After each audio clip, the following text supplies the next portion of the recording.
Okay, so welcome everyone to our One Meditation Day interview here with one of our own guest teachers, Jeff Carreira. Jeff has been a guest teacher on our monthly One Meditation Day events several times.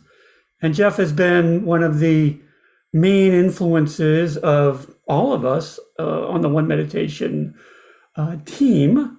And so we wanted to give Jeff an opportunity to share a little bit about his own background, about his own personal journey, how it is that he got into spirituality, how he formed his own unique path uh, on spirit in the spiritual world, how he became a teacher, just really share a bit about his own experiences. And Jeff has, as I said, he's been one of our main influences. Jeff, you've been I was just reading your website, and you have such a varied experience. You've been a spiritual teacher, a meditation teacher. You're also a prolific author, writer of nonfiction books, and now you've even taken up writing novels, fictional works, as well as a painter and and leading meditation retreats.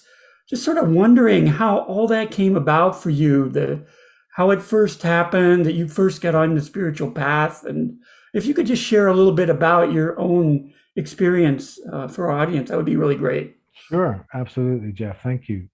Thank you for the opportunity to introduce myself a little bit to the One Meditation audience. Uh, I was always a spiritual seeker. I had spiritual experiences from a very young age, and so growing up in high school, there was always a part of me that didn't understand what the world was about, didn't understand why I was being told to do the things I was doing. And none of it really seemed to make that much sense to me. Uh, and and yet religion didn't either. So when I went to college, I studied physics initially, and I became a devout atheist. Uh, and I was certain that physics would answer all my questions. And then I realized that physics actually doesn't answer all your questions. And when you get to things like string theory and quantum physics, there's, their stories like anything else is a Mm. story. And how much they relate to anything real is anybody's guess. Uh, and so at that point, I got interested in the understanding of the mind, and I studied cognitive psychology and eventually education.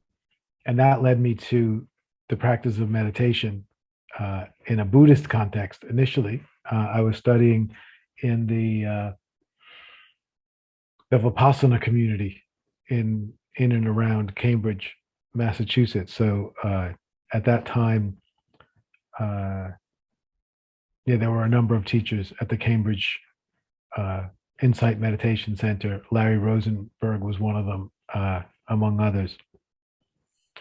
And then I met a spiritual community. I met a spiritual teacher. I got involved, very involved, with a teacher named Andrew Cohen and the community around him. I was part of that community for 20 years.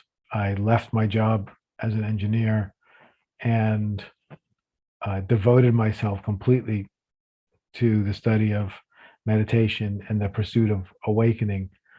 That community fell apart about 8 years ago. And after I'd been there for 20 years, and that's when I really, now I had been teaching Mhm. for about, 10 years within the community. So I was a very prominent member of the community. I was running our education programs. I was teaching myself all over the world within that context. And so it was natural for me when that community ended to continue to teach. I had a lot of people already that were working with me, and they certainly didn't want that to end. Uh, and so that's when I started building all the things that I'm doing today. And then I got I wrote the first book I wrote was in, I think, 2012, which was a meditation book, and I've written, I think, 26 since, um, of various lengths, shorter ones and longer ones. But with the writing, what I want to do is there's a whole, essentially a school of thought that I've studied for years, and I've been very interested in both Eastern and Western philosophy, and how those, where those ideas merge and how they complement each other. And so that's what my books are about. I want to do everything I can to outline the whole world of spiritual ideas that I've been influenced by. Uh, and of course, the heart and soul of my own teaching work remains the tradition I was working in that community, which is the Hindu tradition of Advaita Vedanta, in the lineage of Ramana Maharshi, a great Indian saint of the early 20th century. And the essence of Advaita Vedanta, which is the non-dual tradition of Vedantism, is that free and liberated is what you already are.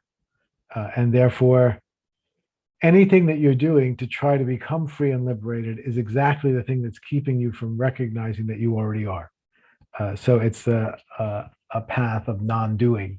It's a path of total surrender to the truth of who you are. And that flavor influences the way that I teach meditation. It influences all the various philosophies that I'm interested in.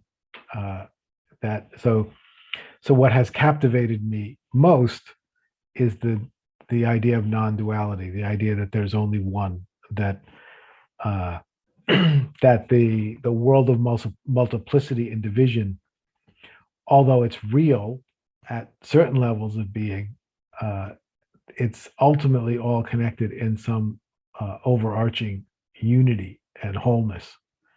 And so, anyway, that's a short synopsis of where I've been and who I am. Yeah, that's quite a journey you've been on for sure. And that message of free is what you already are is one that really resonates with me and with our own One Meditation community, because that's essentially where we come from as well, the non-dual perspective. I mean, obviously, we've been influenced by your teachings, as well as another teacher who is a good friend of yours, Craig Hamilton. And you've been sort of primary influences in that vision that we've had for our group as well. It's very fascinating that you talk about, this piece around non-duality and non-separation. And yet one of the things I'm really fascinated about by your own journey is just how unique your journey has been and how you've somehow been able to incorporate a kind of authentic expression of your own journey. And I just wonder if you could say a little bit more about that piece. Mm-hmm. Well, I guess, everyone is unique, right? We're all a unique manifestation. Even if we are all ultimately sourced by the divine, we all are a unique expression of that.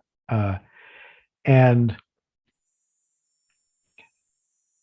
my personality is such, right? Because the inspiration, the spiritual inspiration, is always delivered to the manifest realm of earth through a personality, and different personalities manifest differently. My personality has always been productive and creative, and so what happens when someone becomes spiritually inspired, their personality doesn't disappear. It becomes unleashed.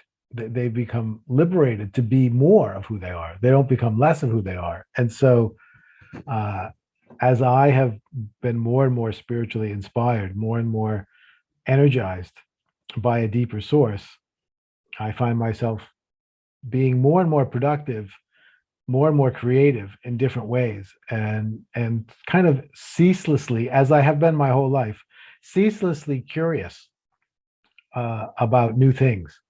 And that becomes part of how my particular manifestation of spirit looks. That's not everybody's particular manifestation of spirit. It's not a superior manifestation.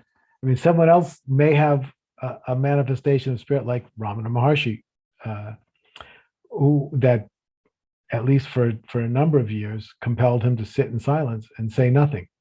Uh, you know, there can be all kinds of different manifestations of spirit, and none is necessarily superior. I like, one of my favorite, speaking of the East-West cross, one of my favorite writers and spiritual mentors is the Christian monk Thomas Merton.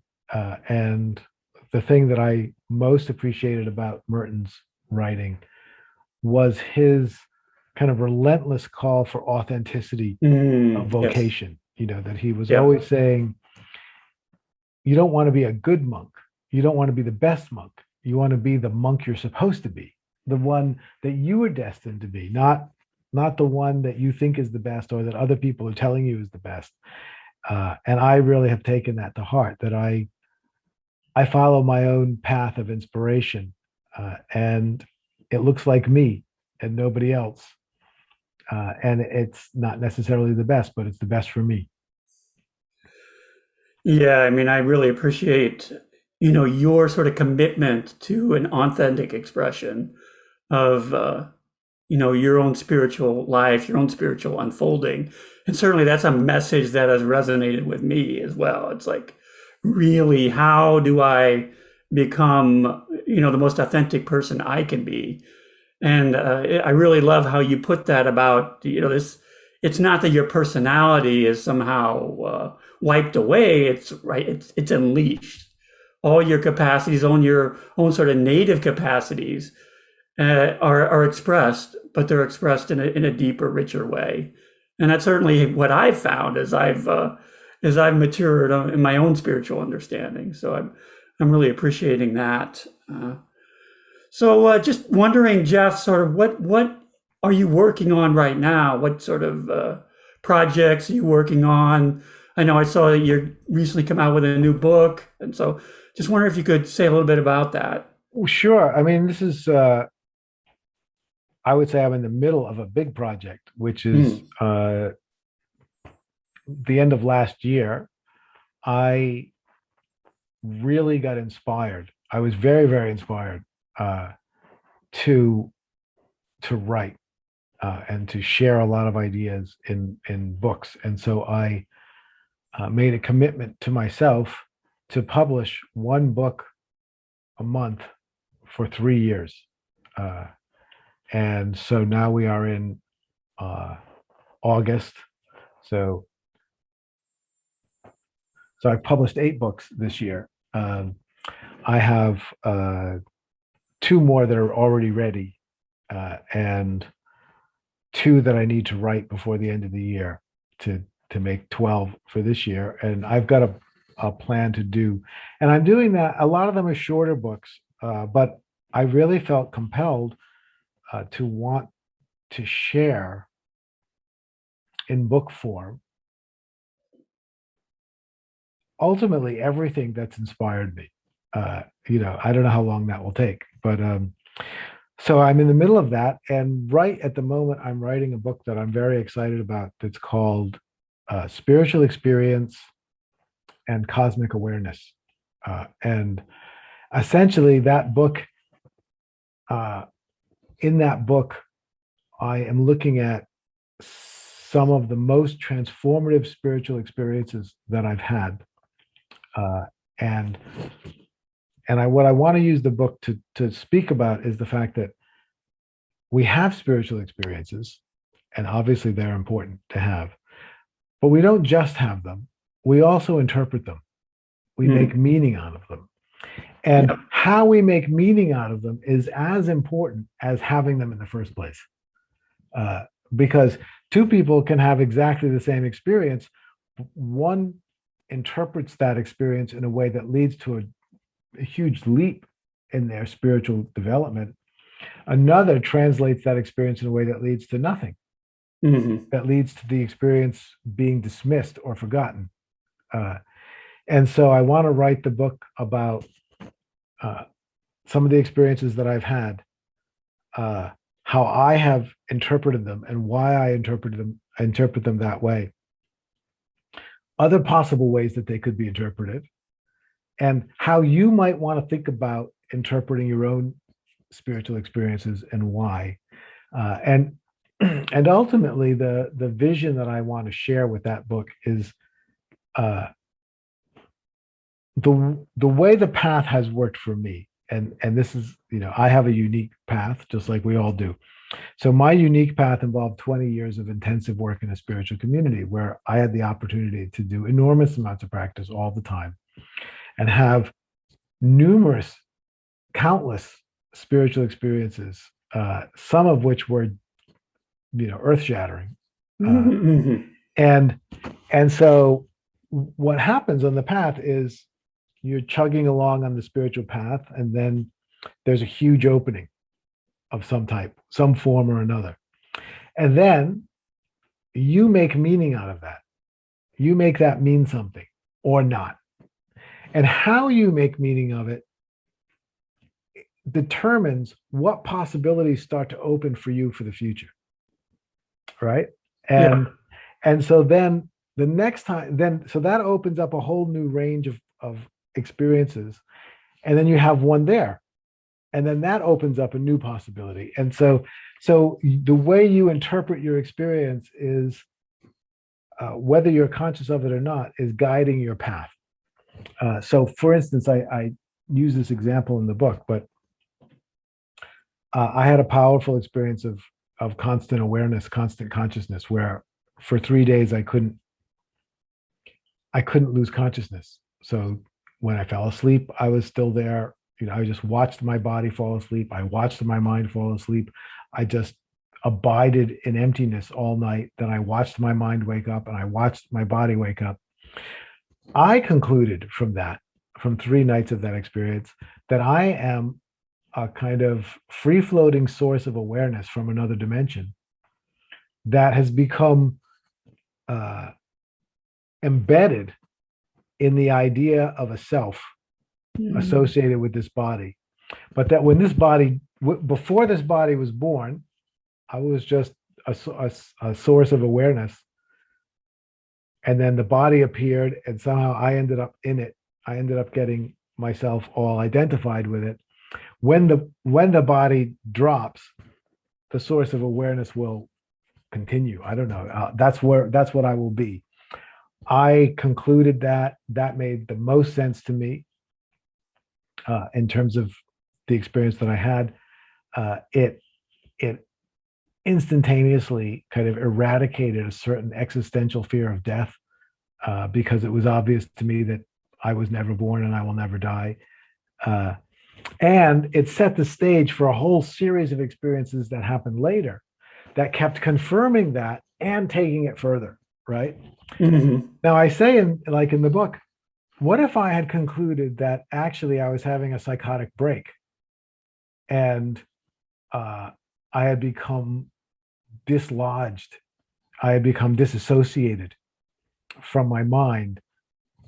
What potentials would that have opened up? Maybe I would have gone to see a doctor. Maybe they would have diagnosed me with a mental illness. Maybe I would have started taking medications. You see how you interpret the experience. Does that mean I was right in my interpretation? Not necessarily. I mean, someone could argue that it actually was a psychotic break and I somehow turned it into a spiritual experience, but that's not how it feels to me. And that's not how my life is unfolding at this point. What do you look at it as, that you're unfolding life? Has it as unfolded as confirmation of the truth of No, the meaning? I know. I think the way it works is how, it's more complicated than that. It's not just that it confirms the truth of what always was. If I conclude that I've had a psychotic break,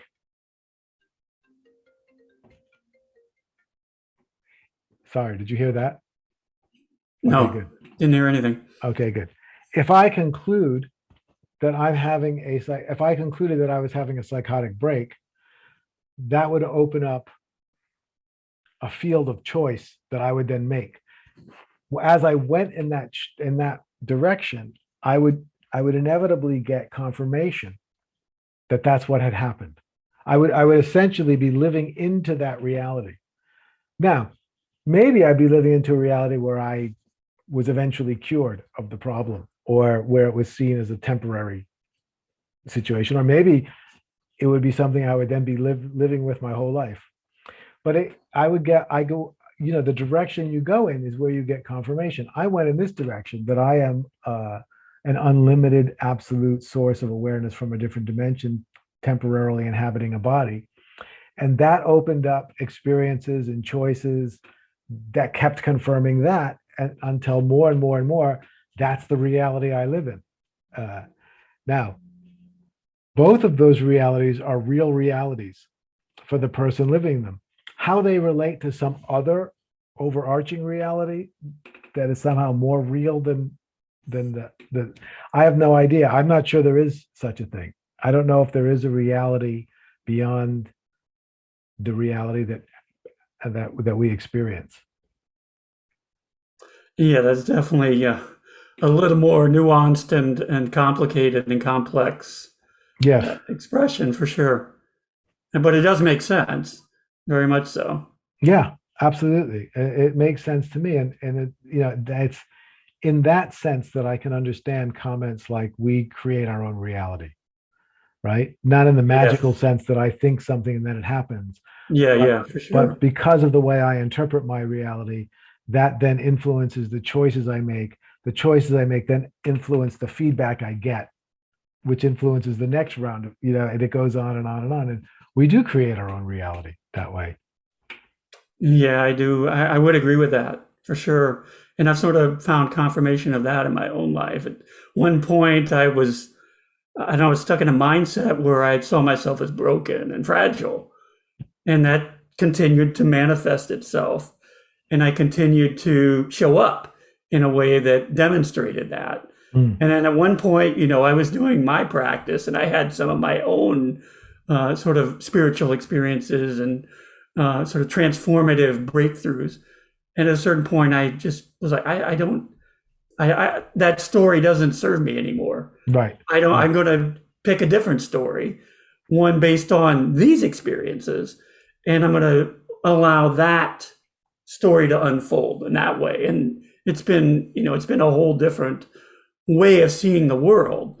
One that went from this kind of cynical person who was pessimistic, who didn't believe they could do anything, to suddenly being someone who, uh, could unleash kind of the creative potential Mm, that I had. mm, So yeah, I've kind of seen demonstration of that principle in my own life to a certain degree. fantastic. Definitely. And just curious, you've got this massive writing project, it sounds like, going on.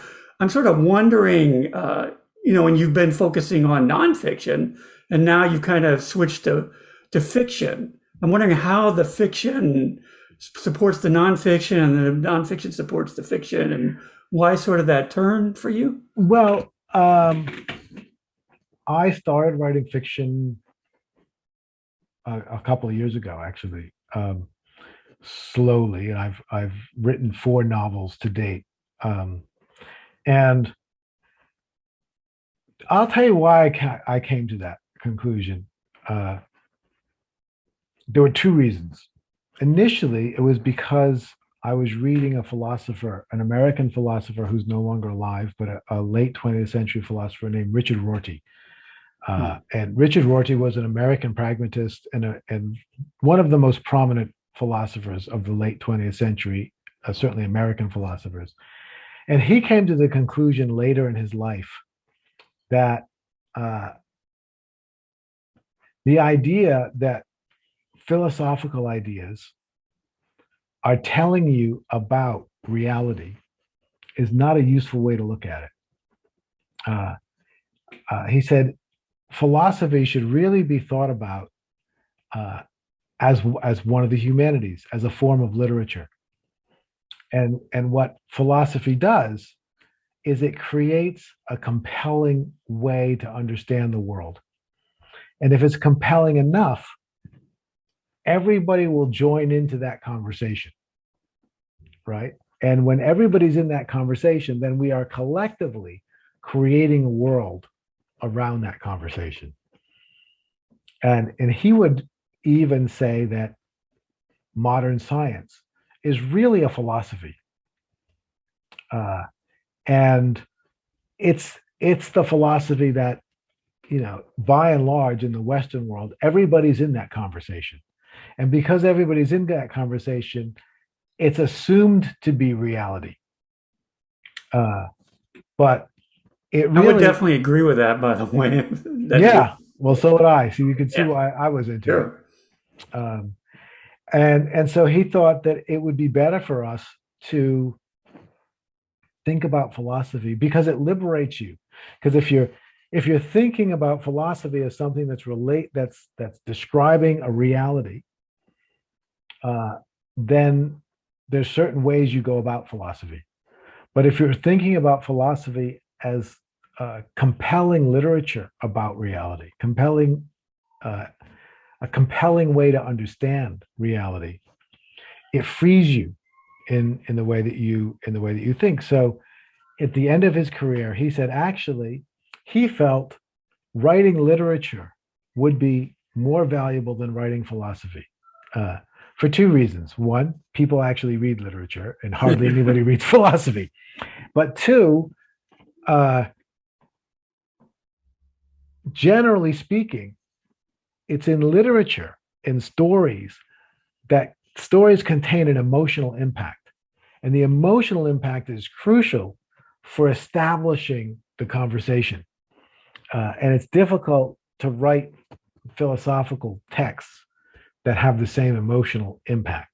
And so when a light bulb went off, and I thought, "Ooh, I wonder if I could write novels that would share the philosophy I want to share, but do it better with more emotion than what I can get in a nonfiction book."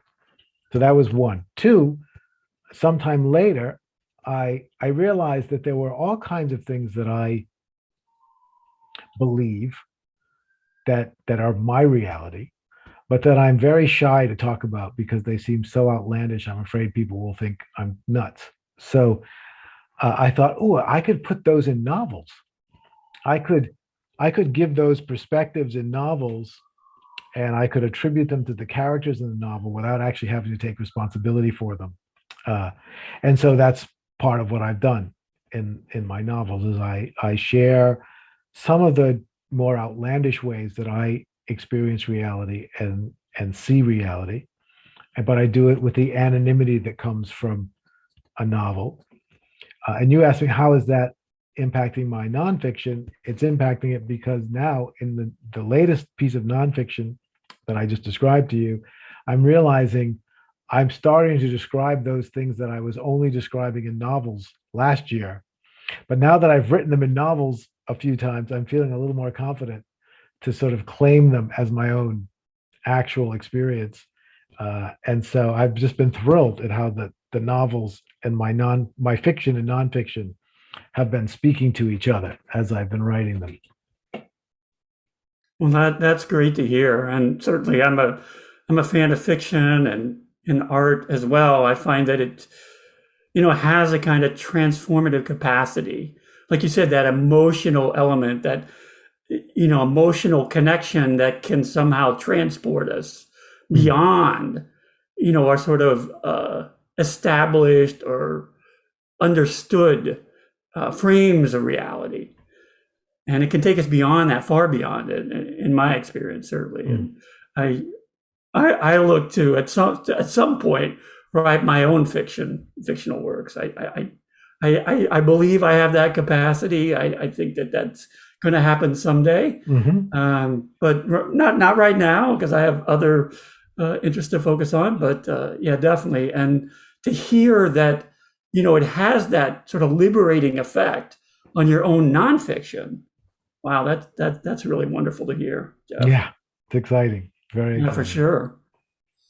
And I know also, you've talked a lot about your writing, but I'm wondering also about, because you're a meditation teacher as Yes. well, awakening teacher, actually, if we want to be Mm, more technical about it. And I wonder if you could say a little bit about that aspect as well. absolutely. Because obviously that's very an important aspect for one meditation. So it's good we're coming around to that. Uh, and we started this a little bit. To me, meditation, the purpose of meditation is to disembed yourself from false identification with the separate sense of self. So the separate sense of self is the history of this body, the ideas around who Jeff is and what Jeff's capable of and what Jeff's history has been and what Jeff's aspirations are, and all of that, which is all real and all good. Nothing's wrong with it.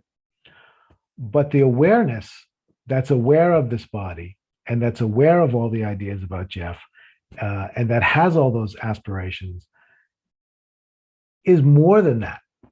It is coming from a source beyond this body and beyond this lifetime. And I feel like in order for us, if we want to, well, the point of meditation is to liberate yourself from false identification with the separate sense of self.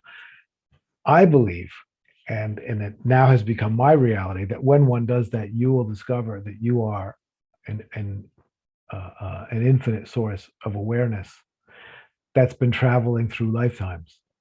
Uh, and there's a very interesting piece of this which I don't speak that much about, but we are beyond the personality. We are also a soul that has moved from lifetime to lifetime and is on a much longer journey than just Jeff's journey. And then beyond the soul, where there's the oneness, which is the awareness that's animating all the souls and animating all of the incarnate souls in whatever physical form they happen to be in. So of course, there's the thrill of discovering who you really are, which that's enough. Clearly that's enough to that's worth the price of admission right there. And as we talked about earlier, it's also how you liberate the personality in this life. So you discover who you are in some much, inexplicably grand sense, while at the same time you liberate this. The liberation, when you liberate the source of awareness from the false identification with the separate self, you're also liberating the separate self to be more unleashed in its expression, right? Yep. It becomes free as well, which is why one of the marks that you tend to notice in people who you feel are spiritually awake is that they are very authentically themselves. They're not afraid to be themselves anymore, and they express themselves powerfully and uniquely in whatever way they do. So yeah, for me, I teach meditation, but really I'm teaching this kind of spiritual liberation that I'm talking about. Meditation just happens to be a practice that was incredibly valuable to me. And I don't know, that's a contingency. Who knows? If I had found myself in a Christian community, maybe I'd be teaching prayer today. But I found myself in a Hindu-based meditation community, so I'm teaching meditation.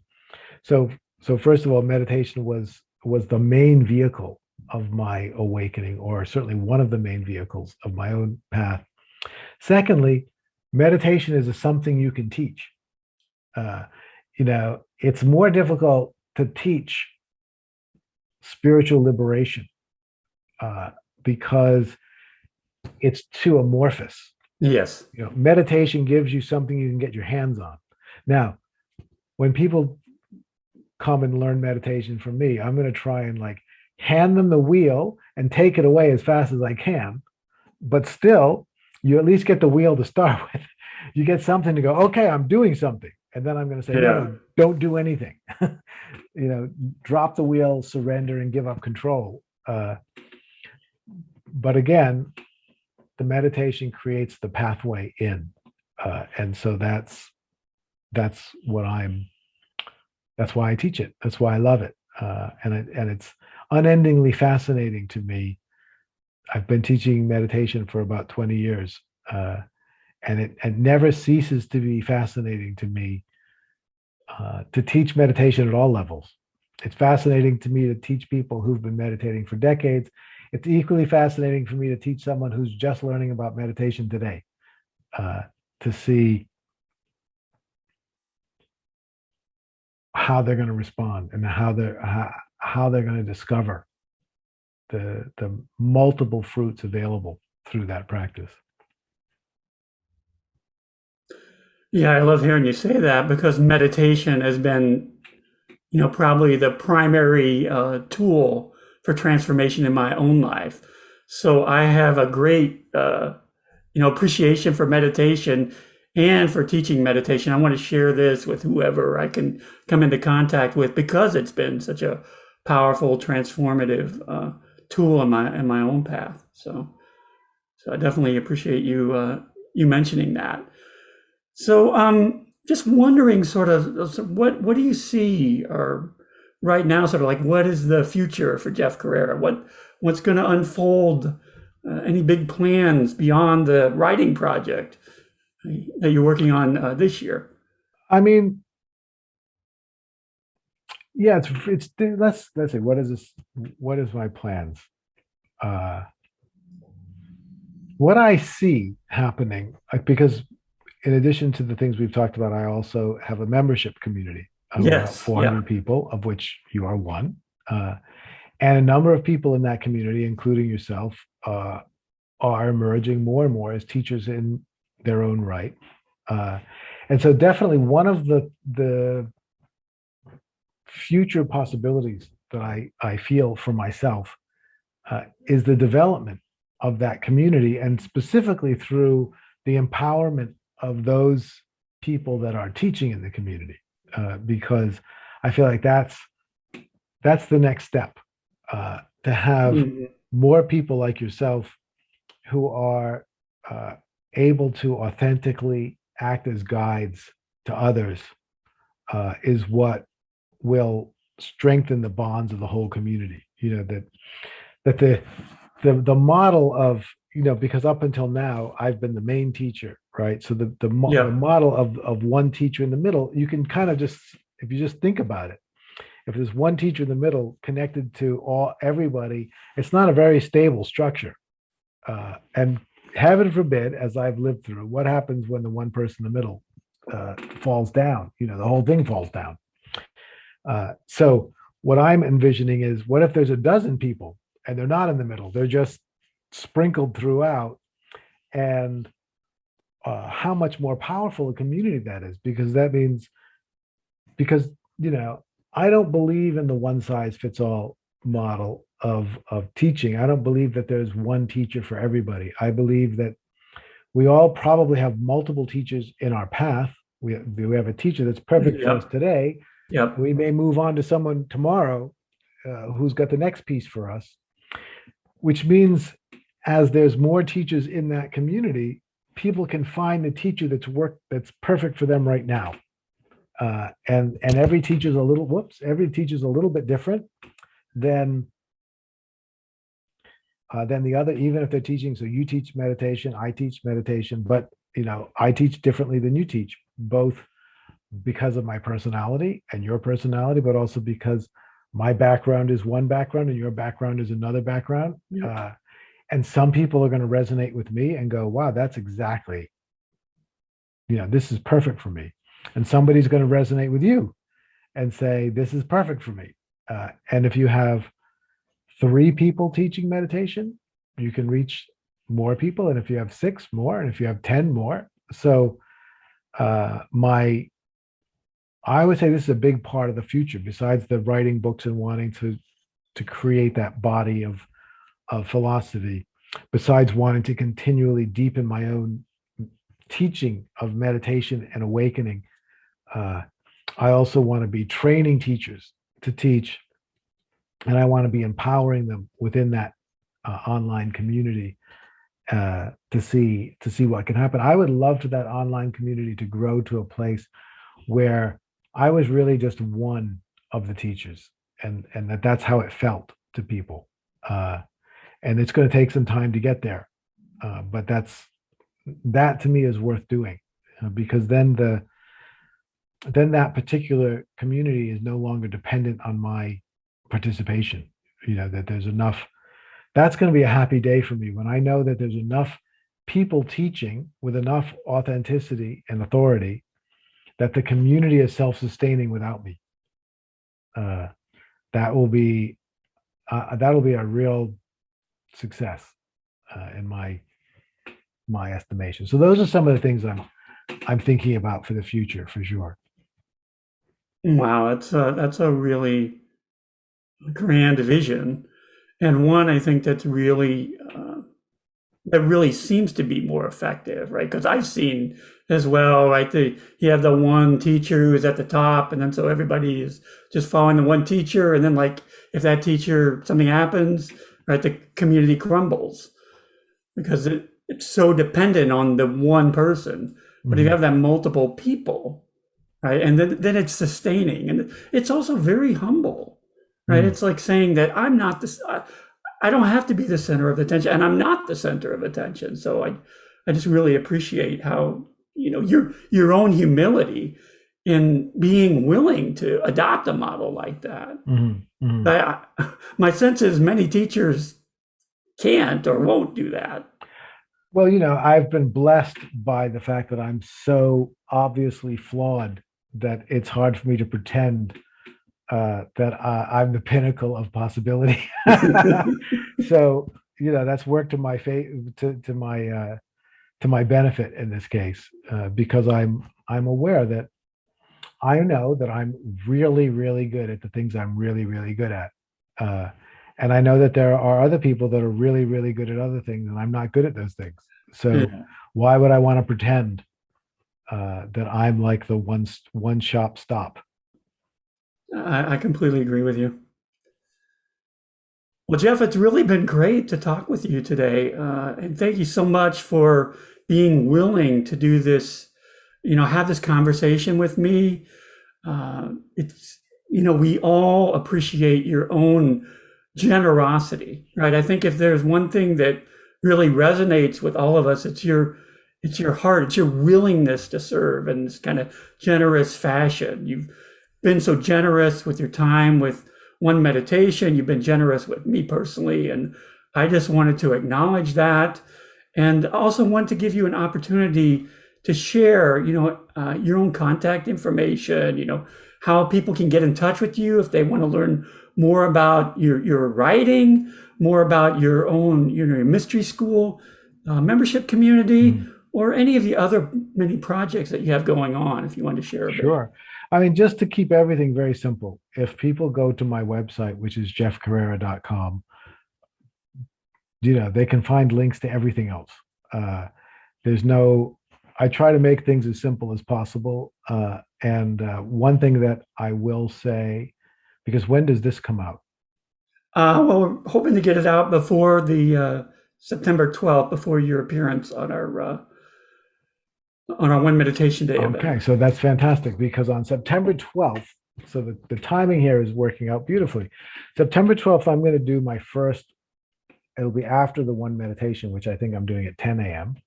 But later that day at noon, I'm going to be doing my first Instagram live stream, and I'm going to start doing those every week because I just want to explore that medium for sharing the kind of wisdom of meditation and awakening.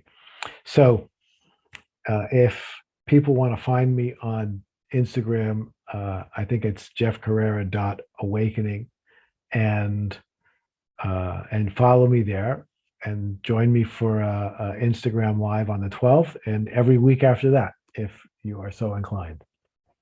Wonderful. Well, thanks again, Jeff, and we hope you have a great rest of your day. And we look forward to having you on the September 12th at 10 a.m. Eastern Time. I'm looking forward to it. Thank you, Jeff.